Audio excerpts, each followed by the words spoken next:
कुछ दिनों पहले एक वीडियो वायरल हुआ था जिसमें श्री अरविंद जी केजरीवाल थे। उन्होंने भारतीय करेंसी पर भगवान श्री गणेश जी और माता लक्ष्मी की तस्वीर को छापने की मांग पीएम मोदी जी से की थी। इस वीडियो पर बहुत सारी डिबेट्स आज मेरी केंद्र सरकार से प्रधानमंत्री जी से अपील है, भारतीय करेंसी के ऊपर एक तरफ गांधी जी की तस्वीर है, वो वैसे ही रहनी चाहिए, लेकिन दूसरी तरफ श्री गणेश जी की और श्री लक्ष्मी जी की तस्वीर भारतीय करेंसी के ऊपर लगाई जाए।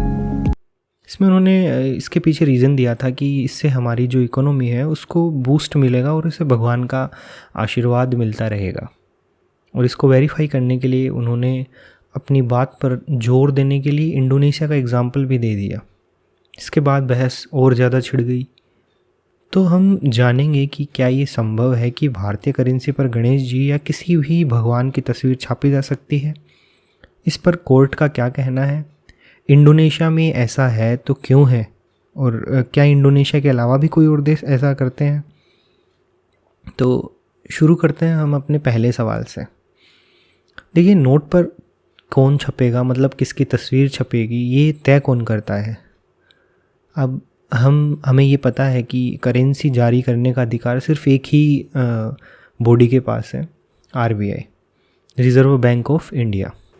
तो किसी नोट की डिज़ाइन या फिर उसका जो मटेरियल है, उसकी साइज़ है या फिर उस पर किसकी तस्वीर छपेगी, ये सब भी आरबीआई ही मंजूर करता है। तो इन सब का जो एक प्रस्ताव है, इसको आरबीआई सेंट्रल बोर्ड को दे देता है और इस सेंट्रल बोर्ड उसको भारत सरकार से मंजूरी के लिए भेज देता है।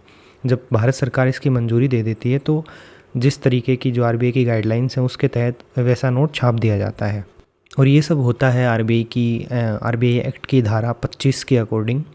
अब दूसरा सवाल ये है कि इंडोनेशिया की जो करेंसी है उस पर गणेश जी की तस्वीर कैसे है। तो देखिए, इंडोनेशिया ने 1998 में 20,000 रुपये के एक नोट को छापा था जिसमें भगवान गणेश जी की तस्वीर थी। वहाँ की सरकार ने उस वक्त शिक्षा के थीम के तहत इसे जारी किया था। हालांकि अब इंडोनेशिया में शायद ये नोट चलन में नहीं है। तो जो उस समय का नोट था, जो चलन में था, 20,000 रुपये का नोट था। इस पर एक साइड भगवान गणेश की और दूसरी तरफ इंडोनेशिया के जो पहले शिक्षा मंत्री की थी, जिनका नाम हज़र देवांतर था, उनकी फ़ोटो लगी हुई थी। और एक तरफ उसमें पढ़ाई करते हुए जो बच्चे थे उनकी फ़ोटो भी लगी हुई थी। ऐसा इसलिए है क्योंकि इंडोनेशिया में भगवान गणेश को कला, बुद्धि और शिक्षा का भगवान माना जाता है। यहाँ के कई स्कूल और कॉलेजों में भी आपको भगवान गणेश की फ़ोटो लगी दिखाई दे जाएगी। तो यही वजह है कि वहाँ के 20,000 रुपये के नोट पर ये फ़ोटो लगी हुई थी। इसी तरीके से 50,000 रुपये का जो नोट है वहाँ पर बाली के मंदिर की फ़ोटो लगी हुई है। यह नोट तो अभी भी चलन में है। अब तीसरा और सबसे महत्वपूर्ण सवाल ये उठता है कि भारत में क्या ऐसा कर पाना संभव है, यानी कि भारत की करेंसी पर किसी भी देवी देवता की तस्वीर छापी जा सकती है। तो इसके संबंध में 2014 दिसंबर में एक मुद्दे पर सुनवाई हुई थी। तो उस सुनवाई के दौरान दिल्ली हाई कोर्ट ने ये कहा था कि संविधान किसी भी करेंसी पर धार्मिक प्रतीकों के उपयोग की अनुमति नहीं देता है। हालांकि 2002 में 5 और 10 के कुछ सिक्के छापे गए थे जिन पर वैष्णो माता की तस्वीर छप भी चुकी थी। तो ये बहुत ही संवेदनशील मुद्दा भी है। भारत विभिन्न धर्मों का और एक सांस्कृतिक विविधताओं वाला देश है, तो ये करना बहुत ही ज़्यादा सेंसिटिव हो जाता है। इसके अलावा अगर बात की जाए तो भारतीय जो करेंसी है उस पर अलग अलग थीम पर अलग अलग तस्वीरें छप चुकी हैं, जैसे कृषि की आत्मनिर्भरता और चाय बागानों की पत्तियाँ, सेवाग्राम आश्रम में बैठे गांधी जी की तस्वीर भी छपी थी, और आर्यभट्ट की तस्वीरें, सैटेलाइट आर्यभट्ट की फ़ोटो, 1 रुपये के नोट पर तेल के कुएँ, 5 रुपये के नोट पर ट्रैक्टर से खेत जोतते किसान, ठीक है, 10 के नोट पर कोणार्क मंदिर का चक्र और मोर, शालिग्राम गार्डन की फ़ोटो, ये सब तो लग चुकी हैं। परंतु किसी एक भगवान की फ़ोटो नहीं आई है अभी तक।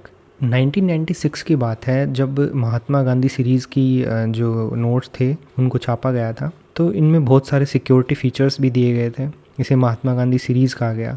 ये दृष्टिबाधित जो लोग थे, जो ब्लाइंड, उनके लिए भी पहचान करना बहुत आसान हो जाता था क्योंकि उनमें बहुत सारी सिक्योरिटी फीचर्स थे। इसके बाद एक बार फिर से 2005 में एक नई सीरीज़ शुरू की गई थी जिसमें महात्मा गांधी ही थे, और इसमें पुरानी वाली सीरीज़ के मुकाबले बहुत सारे नए सिक्योरिटी फीचर्स जोड़ दिए गए थे। हालांकि 8 नवंबर 2016 की आधी रात को नोटबंदी कर दी गई थी, जिसमें 500 और 1000 रुपये के सभी नोट अवैध घोषित कर दिए थे। लेकिन जो नए नोट छप कर आए उसमें भी गांधी सीरीज़ ही अभी तक चालू है। 2016 के बाद एक नई महात्मा गांधी सीरीज़ को शुरू किया गया, जिसमें कल्चर, हेरिटेज और साइंटिफिक अचीवमेंट्स को ज़्यादा हाईलाइट किया गया था। इनमें नोटों का साइज थोड़ा छोटा कर दिया गया था ताकि ये वॉलेट फ्रेंडली भी बन जाए। साथ ही नोटों के ख़राब होने की इसमें बहुत ज़्यादा संभावना नहीं रहती थी, क्योंकि इनमें काफ़ी अच्छा मटेरियल यूज़ किया गया था। कलर शार्प और ज़्यादा ही चटकदार थे। इसमें 2016 में जारी किया गए थे। तो इनमें इन नोट को मंगलयान की थीम के साथ भी पेश किया गया था। जो 500 और 1000 रुपये 2000 रुपये के नोट थे, 500 के नोट पर लाल किले की फ़ोटो थी और 2000 के नोट पर मंगलयान की सीरीज़ थी। इसके अलावा कुछ अगर एक्स्ट्रा इन्फॉर्मेशन की बात करें तो बहुत से देश ऐसे हैं जिनमें अलग अलग फ़ोटो छपती हैं, जिनमें अमेरिका आ गया, ब्रिटेन, पाकिस्तान सब हैं। तो अमेरिका की बात करें तो अमेरिका में डॉलर्स होते हैं। डॉलर में इनमें पूर्व राष्ट्रपतियों की फ़ोटो इन पे छपी होती है। शुरुआत में ऐसा नहीं था, लेकिन बाद में इसको एक कानून बनाया गया और इसमें अलग अलग जो राष्ट्रपति थे इनके, उनकी फ़ोटो छपना शुरू हो गई थी। सबसे पहले जैसे $100 के नोट पर यूएस का जो संस्थापक था बेंजामिन फ्रैंकलिन, उनकी फ़ोटो लगी हुई थी। वहीं $1 के नोट पर जॉर्ज वॉशिंगटन की, $2 के नोट पर थॉमस जेफरसन की, 5 के नोट पर अब्राहम लिंकन की, $10 के नोट पर अलेक्जेंडर हैमिल्टन की फ़ोटो लगी हुई थी।